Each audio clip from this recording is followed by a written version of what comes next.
2, 1. 7 things you probably didn't know you need to know. I'm Jamie East, and this is the Smart 7. Good morning, everybody. It's Tuesday, the 25th of January, and it's Burns Night. And a big happy birthday to John Cooper Clarke, Peter Tatchell, Alicia Keys, and Volodymyr Zelensky. Monday was another roller coaster day at Tory Party HQ, starting with more revelations on the allegations of Islamophobia, first raised by former Transport Minister Nusrat Ghani.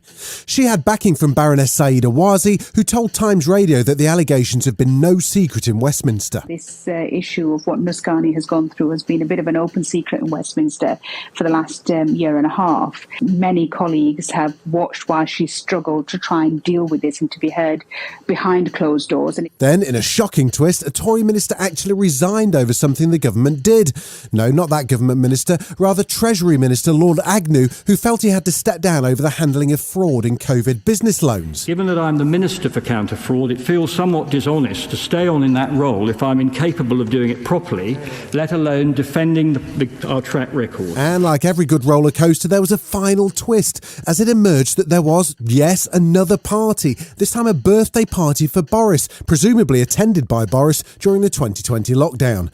Labour leader Sir Keir Starmer was fed up. We can't afford to go on with this chaotic, rudderless government. The Prime Minister is a national distraction.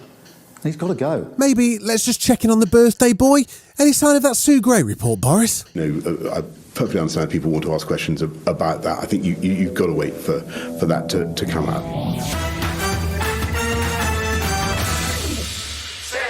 There were 88,447 new cases of COVID-19 yesterday and a further 56 deaths as the pandemic refuses to go away. Transport Secretary Grant Shapps announced new changes to travel rules from February the 11th, which will mean double vaccinated travellers no longer need to test. He says it's part of the new approach to COVID.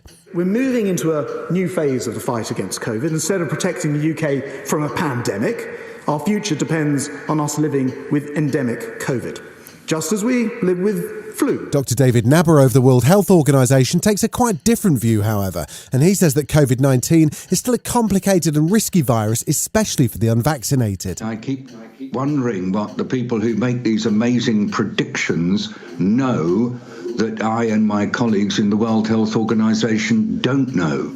We are not saying that this should be considered to be like flu. It's a new virus, and we must go on treating it as though it is full of surprises, very nasty and rather cunning. The US and UK toughened their stance on Monday to make absolutely clear to Russia that any invasion of Ukraine would not be tolerated. As the Foreign Office pulled staff out of Kiev, Boris gave a clear and direct message to Vladimir Putin and the Russian people. Invading Ukraine, from a Russian perspective, is going to be a painful, violent and bloody business. Any invasion, any incursion of any kind, of any dimension into Ukraine is not going to be a cost-free business. And as the US announced that it had 8,500 combat-ready troops available to deploy at short notice, President Biden continued to speak to European allies.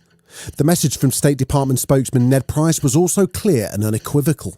If any Russian forces move across the border, that's a renewed invasion. It will be met with a swift, severe, and united response on the part of the United States and on the part of our allies. Julian Assange, the founder of WikiLeaks, has won the first round of his court battle to avoid deportation to the United States. He's been granted leave to appeal to the UK Supreme Court over conspiracy charges relating to leaked documents from the US military covering Iraq and Afghanistan. Outside of the court, his fiancée Stella Morris recognised the victory but realises there's a long way to go. The situation now is that the Supreme Court has to decide whether it will hear the appeal. But let's not forget that every time we win, as long as this case isn't dropped, as long as Julian isn't freed, Julian continues to suffer. Still to come on the Smart 7, an incredible world record for English rowers, and Snow White, Peter Dinklage wants a word. Right after this. Welcome back. 3,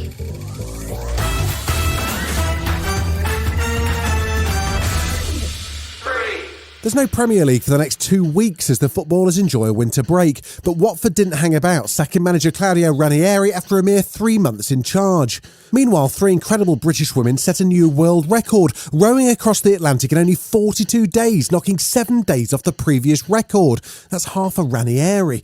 Remarkably, Kat Cordner, who has incurable cancer, was able to get fit enough to complete the challenge. Yeah, I went through a lot of chemotherapy, then 6 weeks of daily radiotherapy, and also found out in the interim that I had a cardiac tumour to throw in. I'm just glad that I got to start the race, to be honest, and obviously ecstatic that I've managed to finish it.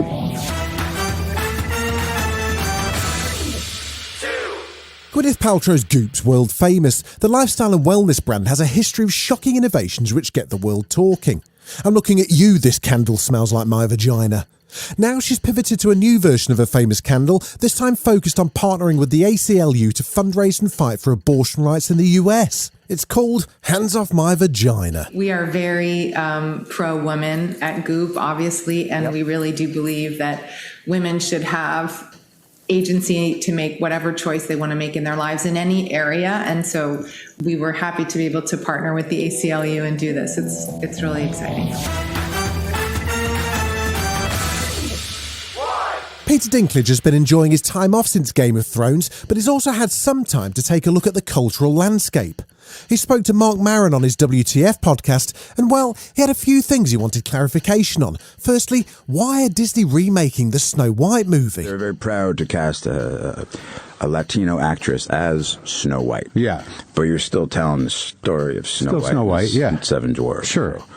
So, take a step back and look at what you're doing there. Yeah. I know.